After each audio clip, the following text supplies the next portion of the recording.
Le Seigneur soit avec vous. Chers frères et sœurs, j'emprunte les paroles de saint Augustin, ce docteur magnifique, pour introduire notre méditation de ce jour. Il dit en effet dans un sermon: Nous voici parvenus à l'époque solennelle où je dois avertir votre charité de penser davantage à l'âme et de châtier le corps. C'est le moment favorable, comme le dit saint Paul dans sa seconde lettre aux Corinthiens. 40 jours nous séparent de l'unique événement extraordinaire de l'humanité, la résurrection de Jésus. Avant d'y arriver, nous commençons notre marche par la célébration et l'imposition des cendres aujourd'hui. Le geste en lui-même est lourd de sens. Se couvrir de cendres pour reconnaître que nous ne sommes vraiment rien devant Dieu et que sans son pardon et son amour, nous resterons cendres et poussière.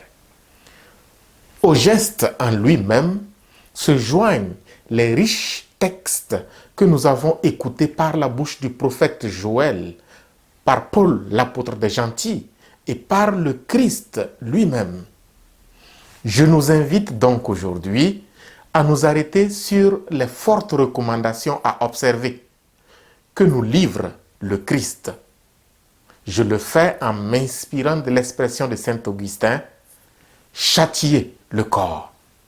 Certes, il ne nous est pas facile de nous châtier nous-mêmes en nous privant de nourriture et de boisson. Pourtant, se priver de manger et de boire, c'est l'unique chose qui nous fera comprendre les autres recommandations du Christ en ce jour. Pour nous aider à y réfléchir, je ne ferai pas de la théologie, je ne ferai pas non plus de l'exégèse. Tout ça, c'est pour les érudits. Nous, les communicateurs, aimons les choses simples. Voilà. De l'expérience, j'ai appris à découvrir ce que c'est que la famine quand j'ai été puni et privé de nourriture par mes parents. On raconte aussi qu'un chasseur d'Afrique aurait su ce qu'est la famine quand, retournant bredouille de la chasse, il s'était égaré dans la grande forêt et y était resté 2 jours sans manger ni boire. Je suis aussi certain que tant d'hommes et de femmes ont fait la même expérience, même si c'est dans des conditions différentes. Quand une personne a été privée de nourriture et de boisson volontairement ou involontairement et a découvert ce que c'est que la faim, pour cette personne-là, partager avec celui qui a faim résonne bien plus positivement dans le cœur. C'est en jeûnant et en souffrant la faim que nous ferons mieux l'aumône.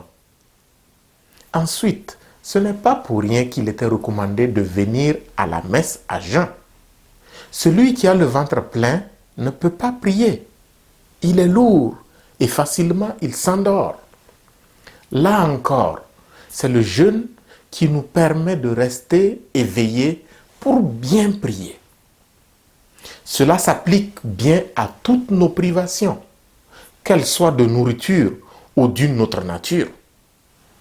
C'est en nous imposant diverses privations utiles que nous apprendrons mieux à faire aumône, à prier et à cultiver l'humilité et l'effacement nécessaires qui les accompagnent. Puisse le Seigneur nous aider à mortifier notre corps et nos sens afin de bénéficier des grâces de ce cheminement de 40 jours. Bon et fructueux carême à chacun.